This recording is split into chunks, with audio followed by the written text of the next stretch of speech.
Hey everyone, welcome to this session. We're going to be talking about sketchnoting today. This is one of my favorite topics. This is something that I love to do, it just sort of as a hobby, but it also helps me think through things that I'm learning. And I know that I've had lots of students in my own classroom that have used some of the tactics of visual note taking or sketchnoting to help them process and remember ideas a little bit better. And it's a lot of fun too. I mean, that's a good enough reason, right? Plus, I really believe that we can take some of these tactics and we can apply them to the way that we teach, and they can help our students to learn and make things more visual. So, so glad that you're joining us. If you're catching us on the video replay, I'm so glad that you found it and that you've clicked on this video to watch. If you're here live, then I've already said my hellos and my welcomes to you, but one more time, welcome. And so glad that you're here. And by the way, if you're here in the live session, one thing I forgot to mention is that I love to see questions and ideas and other things that you would add in the chat. I'm always loving to be able to throw those into the presentation and to give you shout outs. So if you have something to add to what I said or an idea to share or a question to ask or something, please do put those in the chat. I keep an eye on the chat pretty much the whole time. So this session is part of the Global EdTech Academy, sponsored by Q and Microsoft, and we have tons of great live sessions coming up, as well as a whole bunch of recorded sessions. And so if you go to q.org, that's cue.org/Microsoft, that will take you to the page where you can see the schedule.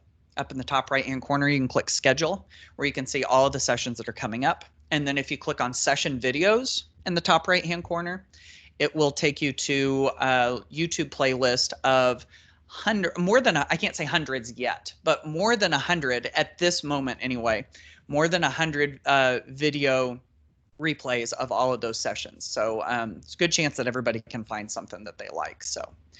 All right, so like I said earlier, sketchnoting, tools and tactics for visual note-taking. This is what we're going to be talking all about. So let me put my slides up here on the screen. And to kind of give you an idea of what I mean by sketch notes, I wanted to show you this video. This is created, it's called Sketchofrenzy. It's from a YouTube channel that I like, that I'm going to try to drop the link to this video into the chat in case you want to check it out or check out their YouTube channel. And so, yeah, I'm going to share this. I'm also going to try to play the audio, my system audio through the Teams video and the recording. So hopefully this is something that you all will be able to hear. If you can't hear it, then maybe I'll just go on and try something else. So, okay, let's give this a shot, shall we?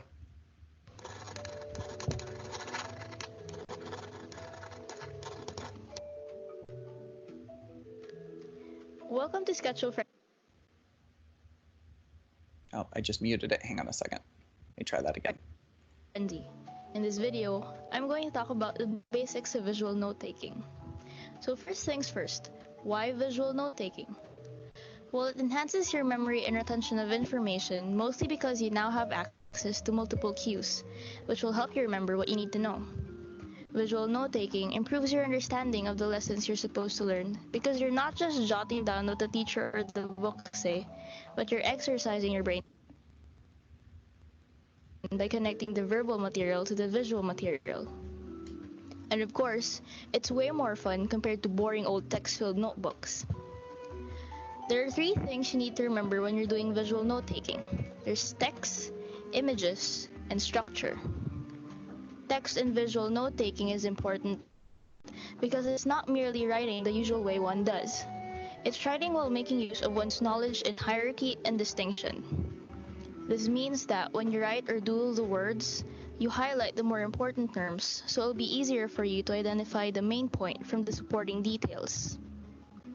Text can also be used as a form of visual mnemonics, which is the treatment of words as images. This helps you understand and remember difficult terms better, and it also helps you filter out the unimportant details and places more emphasis on the words you actually need to know. Plus, this translates everything into a language you actually speak. since you call the shots with how these terms will look on your notebook.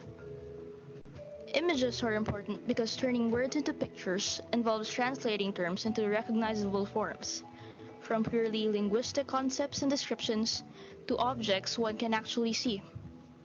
Think of it this way, a picture is worth 1,000 words, and if you can save up on ink and paper by drawing just one doodle instead of writing a 5-paragraph description, then why not stick to visual note-taking? Structure gives your notes direction and organizes the flow and relationships of the concepts and lessons you're trying to learn. Structures can be in the form of charts, graphs, or maps. They don't just organize your thoughts, but they can also help you spot trends, illustrate patterns, and they let you see an actual picture of the data you need to examine. But instead of doing the usual boring way of making them, you can also incorporate what's been said about images and text. This doesn't just increase the visual appeal of your notes, but this process of relating words to images and pictures and words to an overall structure improves your understanding and knowledge of the lesson. It makes things less complicated for you because you can do things your way and turn the teacher's and the textbook's words into structures and images that make much more sense to you. That's all for the basics, and I hope you learned something new in this video.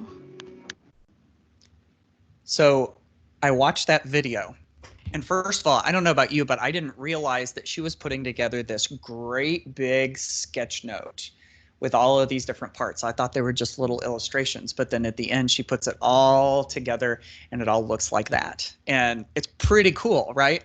But I don't know about you, but the first time I watched this, I started thinking, oh my goodness, I can't do that. I can't draw to that level. If that's what visual note taking is, if that's what sketchnoting is, I don't know if I can, if I can live up to that. And what I want to tell you real quick is that sketchnoting isn't about, this is one of the big points that I will probably touch on this a couple times. Sketchnoting isn't about art, it's about ideas. And so if we're able to communicate our ideas in visual ways, it doesn't have to be great art. So even if you're at a very basic level, if your students are at a very basic level, you can still get a lot of those brain benefits, even if it doesn't look like art, because I'll tell you what, to me, this one definitely looks like art. So, okay, so that's kind of the gist of what sketchnoting is. And I'm going to refer back to some of the things that she talked about in that video throughout this session. Now, I told some of you as you were joining, so some of you may have caught this earlier, but this is a sketchnoting session, and I feel like if we're going to do a legit, honest-to-goodness sketchnoting session, we're going to need to sketch. So if you have something around you that you can use to sketch, you're going to get the full use out of this video. So if you've got a sheet of paper, I mean, gasp. Paper and pencil, right? In a Global EdTech Academy session, I'm asking you to use paper and pencil. That totally works. Markers work. If you have a tablet and a sketching app that you want to try, that could totally work too. So the reason I mention that is because we are just about ready to do our very first prompt. So let me flip to that next slide real quick and you get to see what it is. Okay, so here's your first challenge. If you have a sheet of paper with you, and I'll give you just like a minute or so to do this. If you have a sheet of paper, if you have your sketching app, by the way, I am going to be sketching on OneNote. OneNote is my absolute favorite note-taking app. It's not my #1 sketchnoting app, but I'm going to use it just to sort of demo something. But if you have it, this is what I want you to do. Write or sign your name on your sketch at the bottom and make it look good. Because that's what, if there's a work of art or a painting or a drawing or something, what does the artist do? They put their name at the bottom of it, and we're no different, right? So that's what we're going to do. So if you've got your paper or your sketch or whatever, I want you to go ahead and do that. And you'll see up here on the screen, I've got a Sketchnotes practice. Actually, you know what? I'm going to need to switch this real quick because I can't draw on that screen. So I'm going to take 2 seconds here and I'm going to switch my screen to share my OneNote screen. There we go. Okay. So if this is what our Sketchnotes practice looks like, I don't know what yours is going to look like, but I'm going to go ahead and draw on the bottom of mine as best as I can. Not super pretty. You know what? I'm actually going to erase it. And I'm actually a big fan of just leave it as it is and don't make it like super perfect. But I just realized that I didn't want to. I'm going to try to do something a little bit more. This is the way. This is the way that I used to write my name when I was in like middle school or high school. I thought it was so cool because I would, I would write it like this, and there would be one great big M, and then I would put Matt and Miller off of the same M. I was like, oh man, I'm awesome for doing this. So I'm going to try to bring that back a little bit. I'll even color it in just a little bit with the highlighter.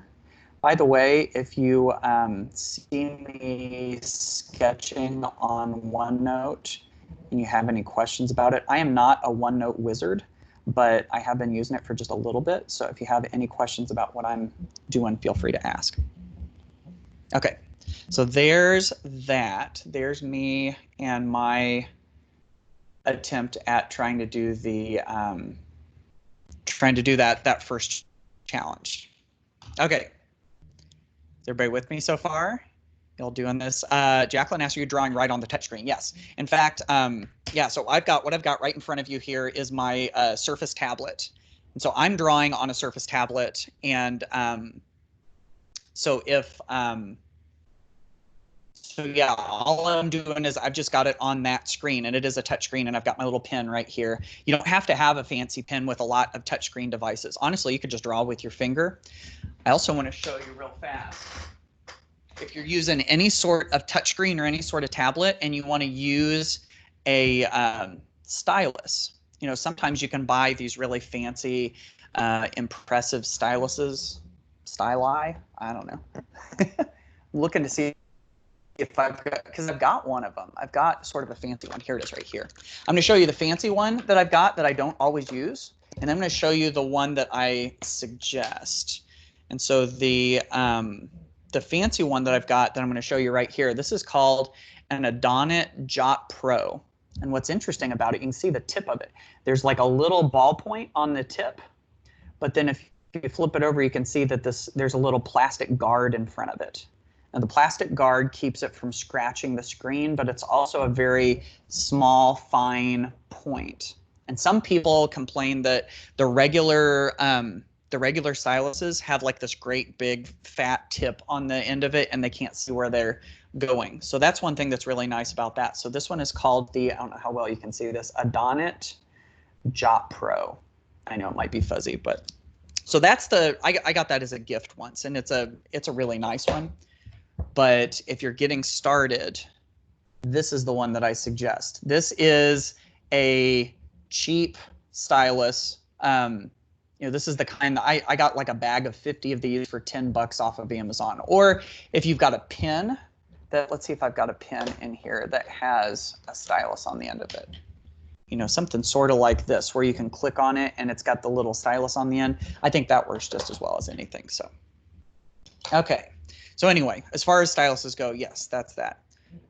Becca wrote in the chat, I disagreed. I don't know what you were talking about there, Becca. If you want to follow up and let me know what you disagree with, we can discuss it. So, okay. So anyway, I'm going to put my screen back up here again, and let's keep moving, shall we? Let's go to the next slide, which is a couple of things to remember about sketchnoting or visual note taking. I think these are important things for you to know if you're going to try it yourself. And now she's saying, oh, that you're not a OneNote expert. I've learned lots from you. That's very sweet of you. Thanks. I've still got a lot to learn when it comes to OneNote, but I appreciate that. Jacqueline just asked, is it possible to get these slides later on? Yes. In fact, I'm going to drop a link into the chat. And if you're watching this on the video replay, I'll just tell you what it is. The link is ditchthattextbook.com/sketch. Again, that's ditchthattextbook.com/sketch. Those are the session resources for this sketchnoting session. Whenever I do them in person at a conference or something, that's the link that I always provide to go check that stuff out. So my slides are on that page if you want to go check this. Okay, anyway, I digress. So a couple of things to remember. This was the one that I just mentioned earlier, so I'll just kind of skim back over this. You don't have to be a great artist to create great sketch notes, because sketch notes are more about ideas than they are about art. In fact, let me sit on that topic for just a second. When I said they're more about ideas than about art, here's the thing that's nice to know about sketch notes is that if you're able to get an idea across to someone and you can do it with very, very basic, very simple images, you know, like a shape or a stick figure or something like that, that starts to touch on the same part of your brain that a big fancy image would touch on. And so if we're able to even give stick figures or give like, you know, squares or triangles or something like that to get our idea across, that gets some of the same brain benefits as something really fancy. So if that encourages you that you don't have to be a great artist to do useful, helpful sketchnoting, then I hope that is an encouragement to you. So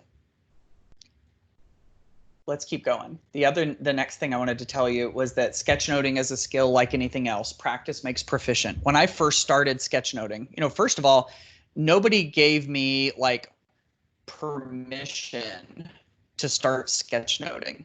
I just started doing it because I wanted to. And I was bad at it. I'm still not great at it, but I've gotten better. And excuse me. And really, it is really like anything else. The more that I've done it, the better I've gotten at it. So if you don't feel like thrilled with your sketchnoting skills when you get started, the more that you do it, the better you get at it. So hopefully that's an encouragement to you too. Okay, a couple things to think about when you do sketchnoting, or if your students do sketchnoting. And one of the questions is, where will you sketchnote? And we've already touched on this a little bit about how there are different places. There are different types of paper you can use, there are different notebooks you can use, and there are even different kinds of digital sketching options that are available.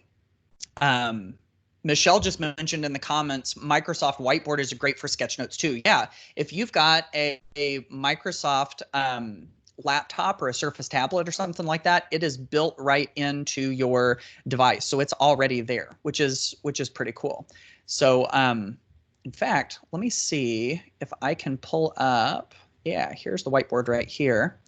I'm going to try to pull it over onto your screen.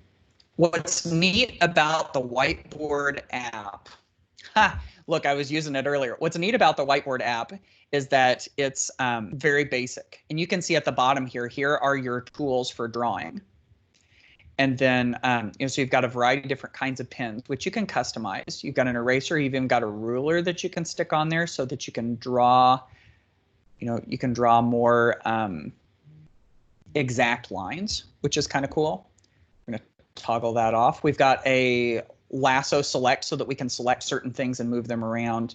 And then we have the ability also to add text, notes, images. There's a lot of things that you can put in it. So if you have a Microsoft device, this is already built in. And so that's a really good one.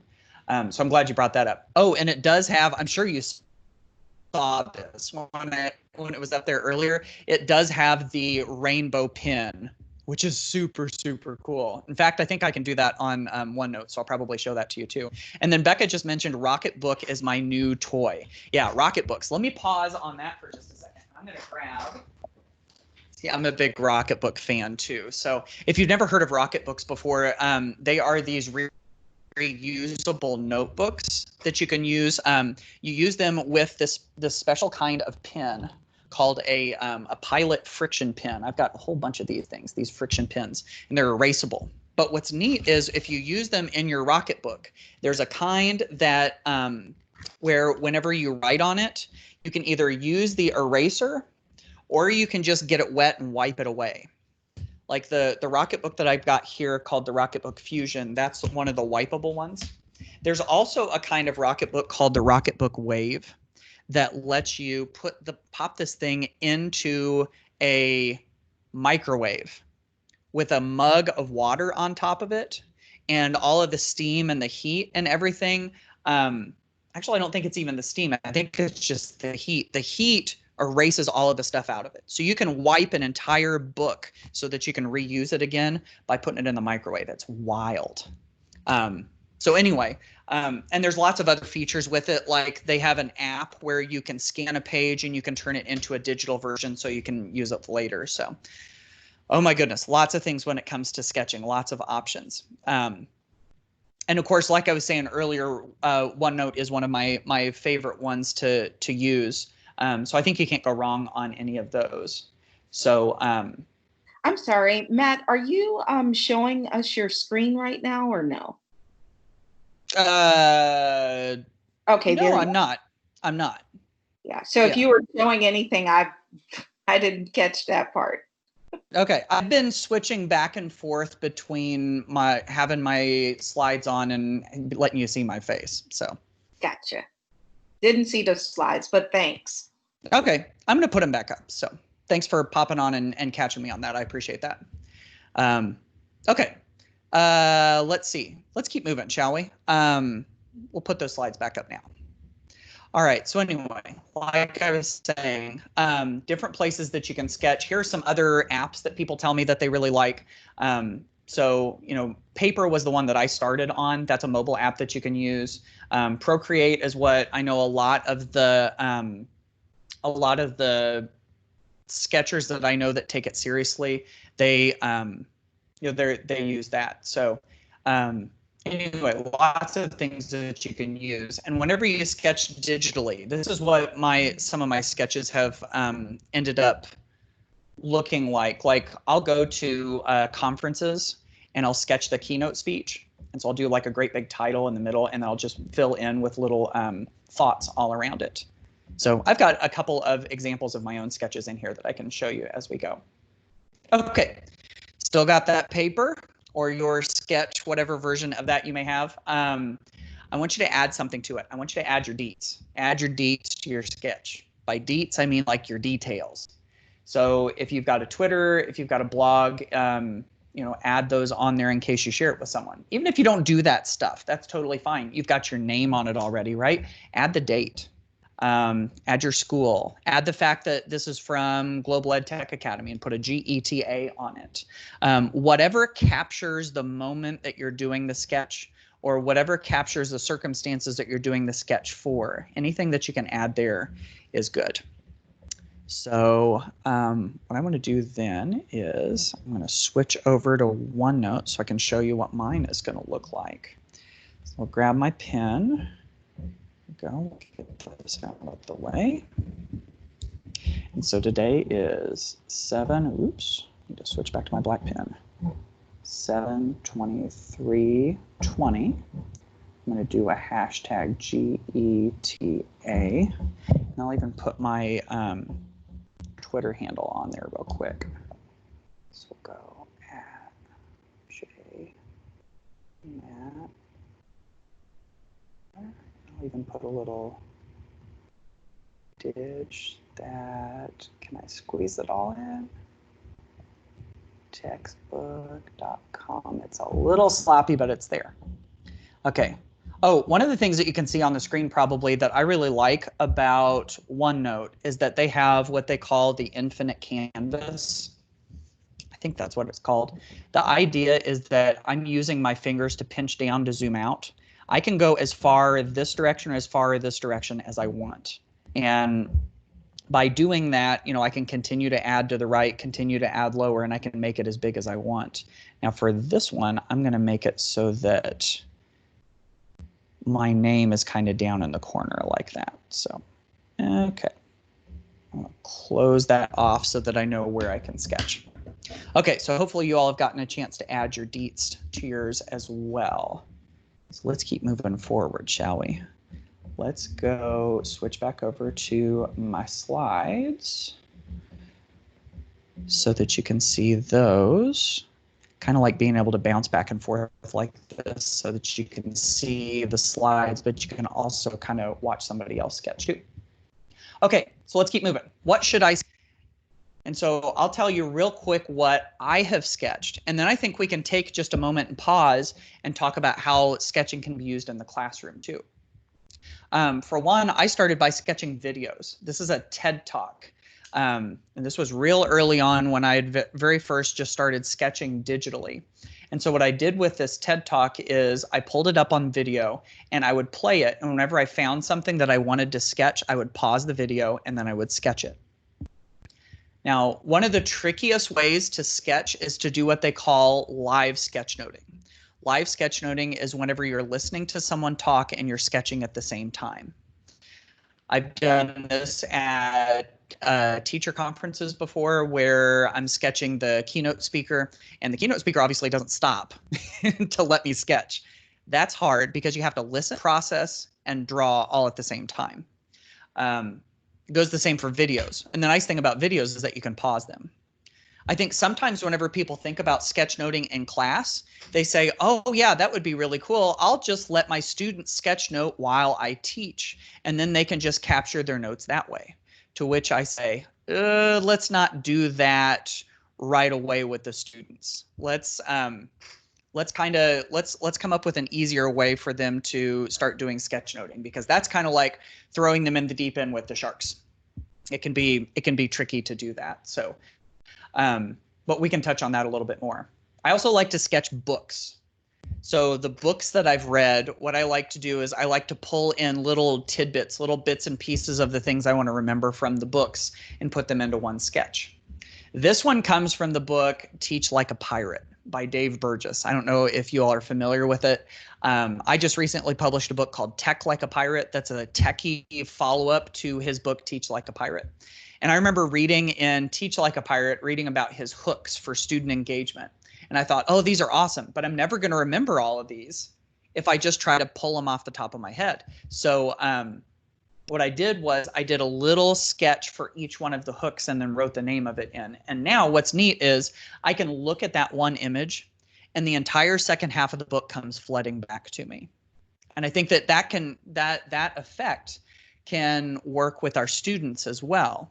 You know, if they have a little sketch that, you know, a little bit of their entire note that has to do with each chapter of a book or each important point or each character or something like that, each step of a cycle that they just studied or whatever, if you can put all of that onto one page, then as soon as you glance at it, not only am I just remembering the names of each of these hooks, I'm also remembering some of the details of each of them whenever I see it.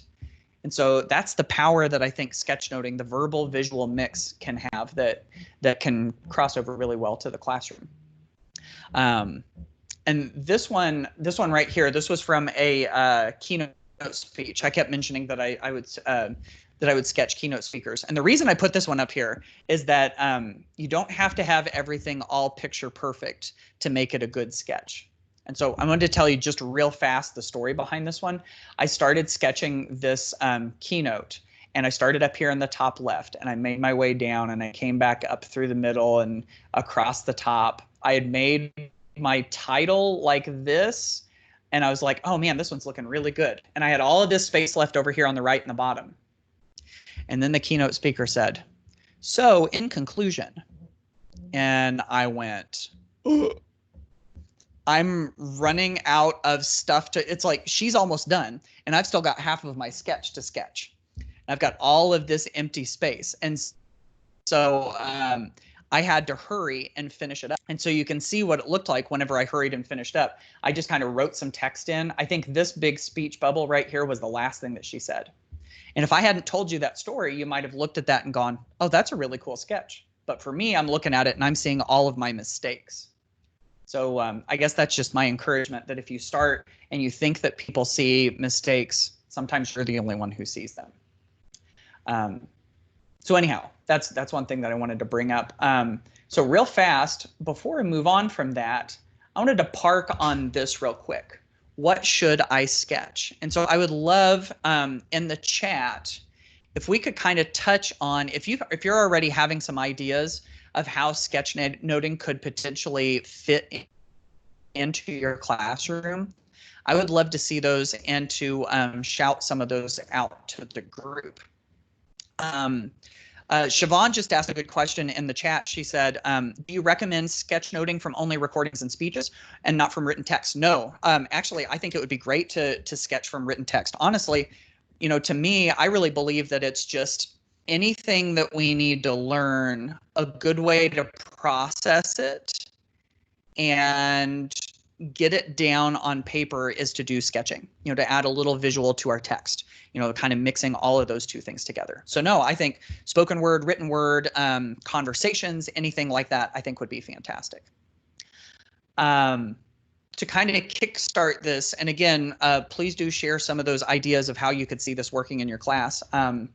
I've had students, and Jennifer just put this into the chat, the same thing that I was going to say too. So this is awesome. She said, help students learn vocabulary words. Yes, I've had students draw a little sketch to go with a vocabulary word. And sometimes it ends up being a grid where you have a little sketch and a word and a little sketch and a word and a little sketch and a word.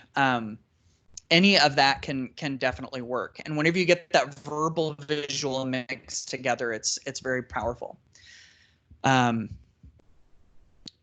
Forgive me if I don't know how to pronounce this, and correct me in the chat, but it looks like Atance is saying characterizations from novels or short stories could work. Yeah, absolutely. I love that. I think that's great. You know, so doing something about the individual characters, you can even recall some of the different plot points that have happened all within a sketch. And so that's fantastic too. Jacqueline says, I used it myself when studying for my most recent certification exam. I also use it in the classroom in every subject. Wow, that's impressive.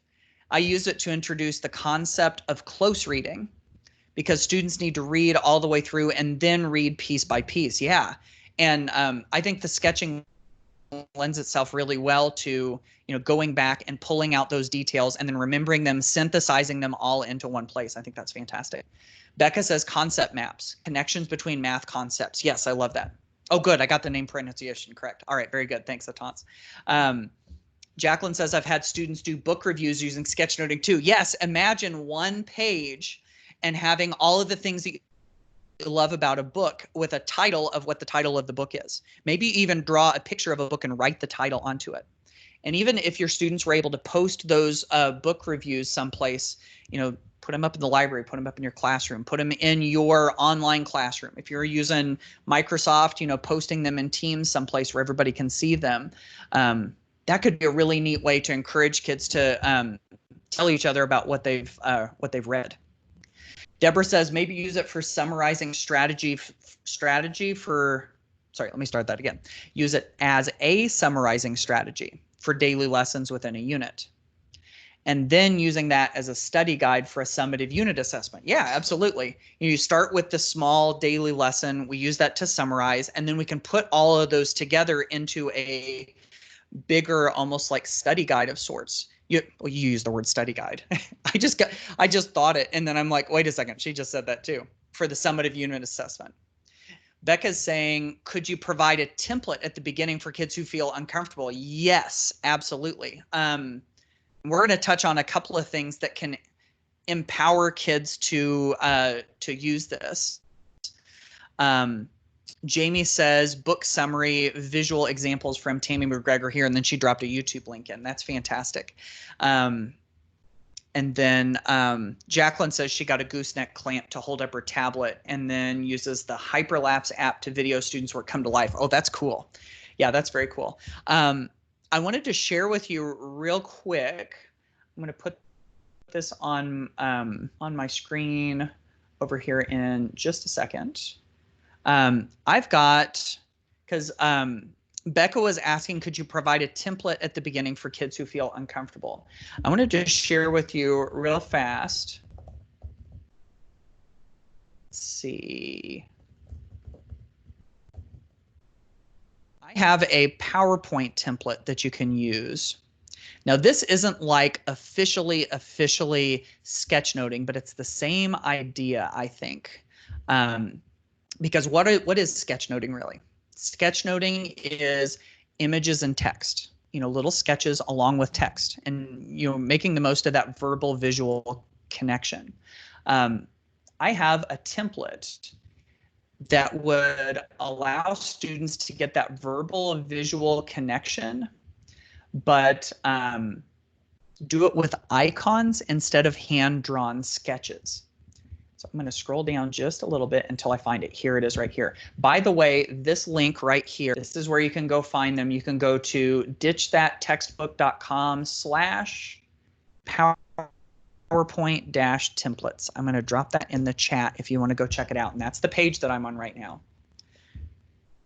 I have these infographic templates called icon boards. And basically what we've done with the icon boards is you can see in the picture, you have a slide and a PowerPoint. And then all around it, I have all of these little icons. And it lets students drag in those icons instead of hand drawing sketches. So that's another way to get at this very same idea, is to pull in icons and put them with text and make infographics instead of doing sketch notes. So maybe that's one step that you can do. P.S. If you go to q.org/Microsoft, which is where you can find the Global EdTech Academy, and you go to the session videos, I'm going to try to do this real quick. And if you look down through that playlist, then you should be able to find a session that I did on making infographics. And in that session, I dug into how you could use these types of templates to create that same kind of thing. And there it is right there, how to make infographics for learning featuring PowerPoint. I'm going to grab that link and not play it on the screen. And I'm going to drop it into the chat if you want to go check out that. So that's my long answer to Becca's short question about, I think it was Becca, wasn't it? Yeah, about students who at first feel uncomfortable or aren't ready to use that, aren't you ready to do hand-drawn sketches. So real quick, I wanted to touch on a couple of other things that of ways that you could use sketching in the class, and then we're going to keep moving, okay? So when it comes to sketching in class, I think it's helpful for students to do it, to gather their ideas. And so one way that students could do it is they could do a sketch recap. I think this is really powerful because there's this thing called retrieval practice. Retrieval practice is the idea that your studying and learning time are more effective, not when you reread your notes or you reread the chapter, but when you do a brain dump, when you recall everything that you can remember out of your brain about a topic. This retrieval idea is really helpful at the end of a lesson to just like stop and recall everything that you remembered, but it's also good for later on to just recall, what do you remember about that lesson we did 2 days ago or a week ago or a month ago? And whenever students do this retrieval in a visual way by doing their brain dump through sketch notes, so it could be just like, hey, take out a sheet of paper and do a quick sketch of the 5 things that you remember about this. That's one way that this could fit in really nicely. Another one that I think is great is whenever teachers are willing to use some of these sketchnote tactics to teach. Now, whenever we're in a regular face-to-face classroom, I always like to ask people, I say, you know where your best canvas is for sketching as a teacher? You know where your best canvas is? It's on the whiteboard behind you in the classroom. And of course, if you're doing remote learning, I think it's easy to take, a video meeting like you might have in Microsoft Teams or Skype or something. And if you have a touchscreen device like I've been showing you, you can share your screen and sketch right on that. If you don't, then of course, what you can always do is grab a sheet of paper, grab something. In fact, I've got this little whiteboard right back here. And I could even see grabbing a whiteboard marker, sketching on it right here, showing it to my students on the screen, and then I can pop back on the screen like this and keep going. And you can, of course, do that with a sheet of paper, too. I mean, check this out. Here is, my goodness, is my Rocketbook really full? Okay, here we go. Let's say this is just a regular sheet of paper. I do a little sketching right here, put it up to the screen, and then turn around and move on. Just something little like that, and that starts to bring in the visuals too. So if you're willing to teach with visuals, that can be really huge too. Okay, we could keep going on and on and on about this. But what I want to do is I want to get to some of the sketchnoting basics. We've got about 15 minutes left, and I want you to be able to continue to practice. Okay, so yeah, here are the sketchnoting basics. This is the good stuff right here. If you're going, what if I want to level up my sketching skills? And what if my students want to level up their sketching skills? These are some of the basics. And so how do I do it? Let's start with this first one. And we saw in the video earlier that sketchnoting is very much focused on images, text, and structure. So let's touch on all three of those for just a second. How can we make the most of all three of those? Text. Did you ever think of your own handwriting as your font? Your handwriting is your default font. And what's neat about your default font is that there are different versions of it that you can use. And you can also use different fonts by changing the way that you do your handwriting. And of course, different fonts we have found in documents have serve different purposes sometimes. And so you can do a lot of that with your own handwriting. For example, let me throw a couple of these up here real fast.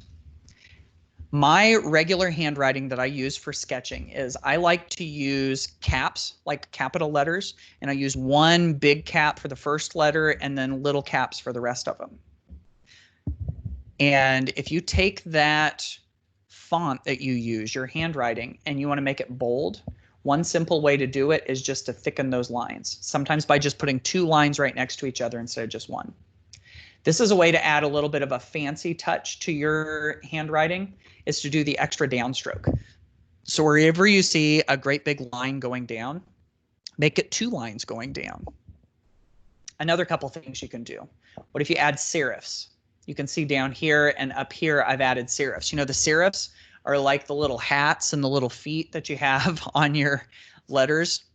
In fact, if you read a book, you'll probably see that the font in a book is a serif font, because they say that serif fonts, the ones that have these little feet and the little hats, serif fonts are easier to read in large amounts of text. And so by adding these little serifs, and if you don't know where to add the serifs, all I would do if I were you is I would just grab a book, open up the text, and just start looking at the text in a book. Other things you can do. Block letters and bubble letters. I don't know about you, but when I was in middle school, block letters and bubble letters were my jam. I used to write my name in them. I used to use them. That's a way that you can pull that typography out, and you can start using it to emphasize certain words and to make titles. So just by adjusting your text a little bit, and when I say text, your handwriting, these are little things that you can do to level up your typography. Let's go on to another challenge.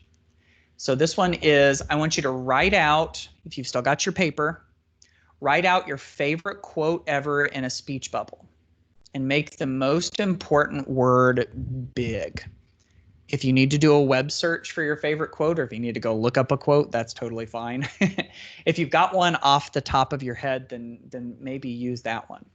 So I want you to write out your favorite quote, draw a speech bubble around it, and make the most important word big. Okay, so remember I said I was going to continue to show you my version of this.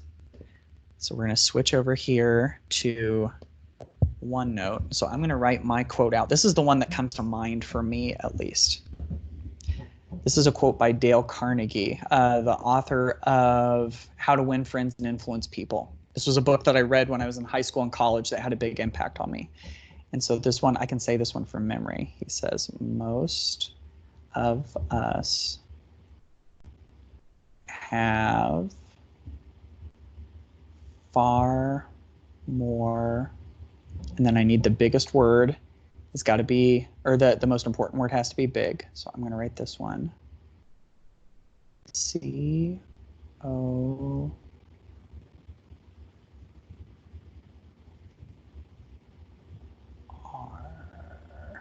It's a little kind of wiggly, but I'm going to go with it. Far more courage. Most of us have far more courage than we ever... I can't remember how it finishes. Most of us have far more courage than we ever... I remember it now. Dreamed. I had to say it out loud. We possessed.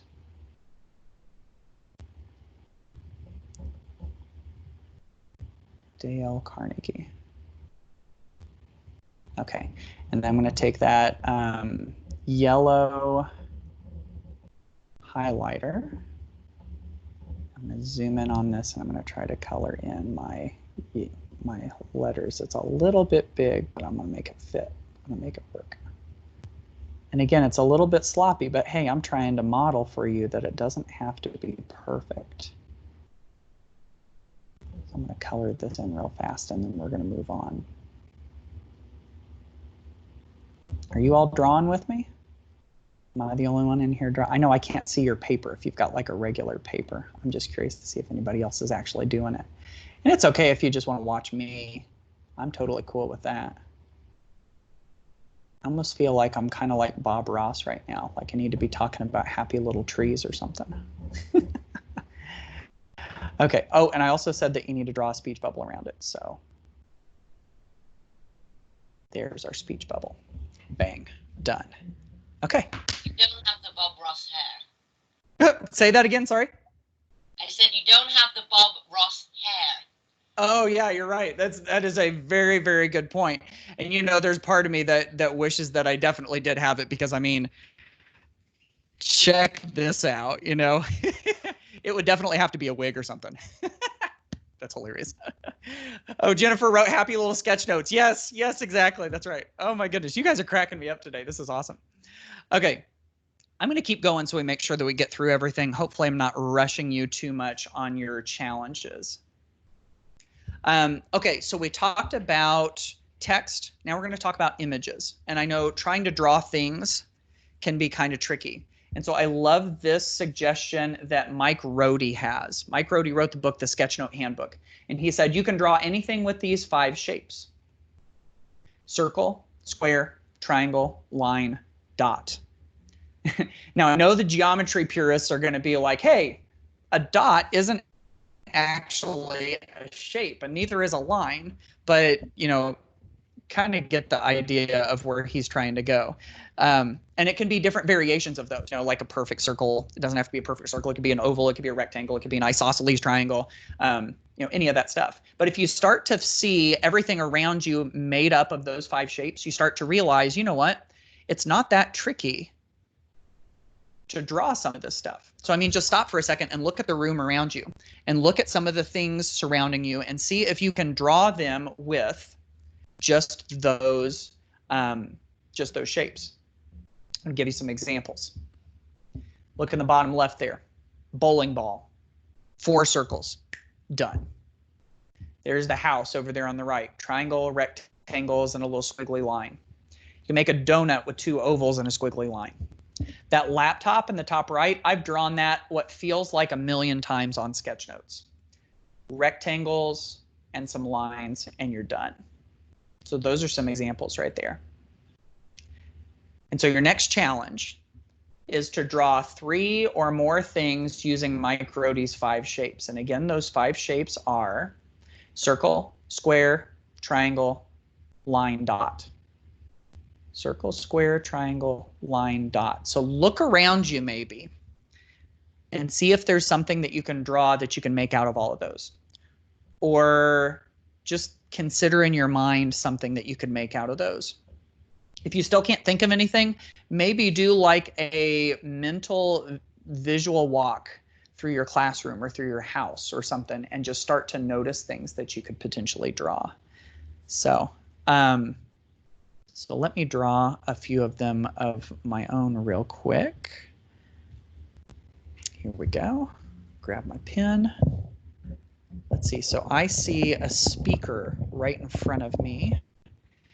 So I'm going to try to draw a picture of that speaker. And I just noticed, I've never really paid this much attention to it, but it's got these 4 buttons on it at the bottom. And then it comes down like this line.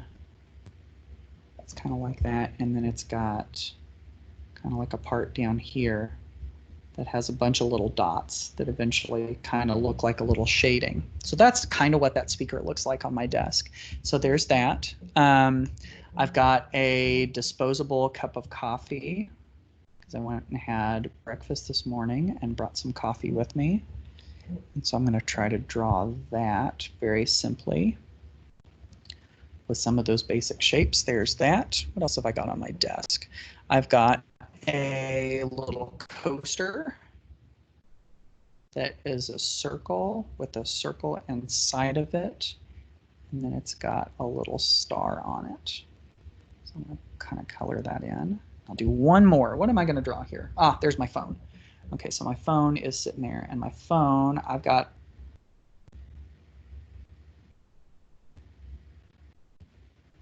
one of those phones with a whole bunch of little cameras on the back of it. And then it's got a little plate, one of those little magnetic plates.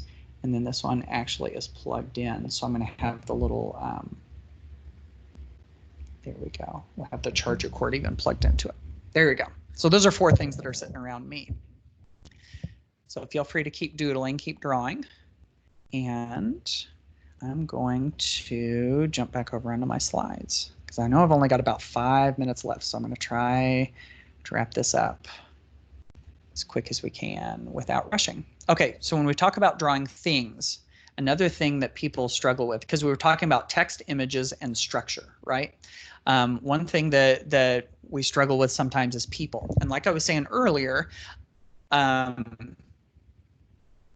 you can draw something very simply. And as long as you can get the idea across of what it is, it taps into that visual part of your brain. So, so for instance, there is no shame in drawing a stick figure. Because if you look at that stick figure, you can probably imagine what that stick figure is doing, can't you? That stick figure is running. I got that idea across, right? So just by doing that, it gets, if sketchnoting is about ideas and not about art, that got that idea across. What if you want to give it an upgrade? Maybe you do an augmented stick figure. I'm real big on these rectangle stick figures, you know, the ones that have kind of like the rectangle body and then the, you know, the lines coming off for their arms and legs. And then if you want to even take it a step further, you can do the augmented stick figure with extras, drawing a little face, drawing some shoes. Oh, Jacqueline does the star people. Those are cool. There's all different versions of simple stick figures. And the star people one is awesome. I'm going to try to draw one of those on my sketch so people know what she's talking about. And so, yeah, any version of this across the spectrum of real basic stick figures all the way to the augmented one with extras, any of those gets the idea across of people. So here's challenge number 5. Draw a person on your sketch. And if you're feeling brave, add some accessories.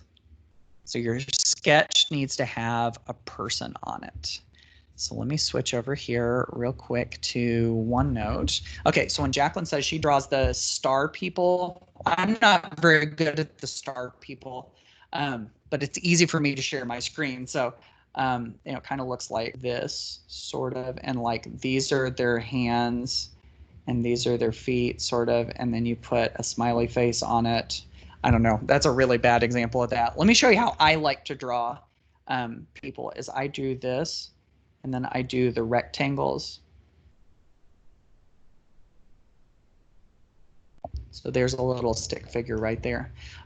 Sometimes I have the stick figure is excited. And so I'll do this, and then there's that, and then they're doing this. And then they have their arms out. Sometimes I do little lobster claws as their hands. Sometimes I do circles as their hands.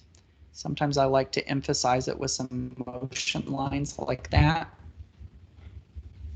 to get you a stick figure onto your sketch and you'll be good.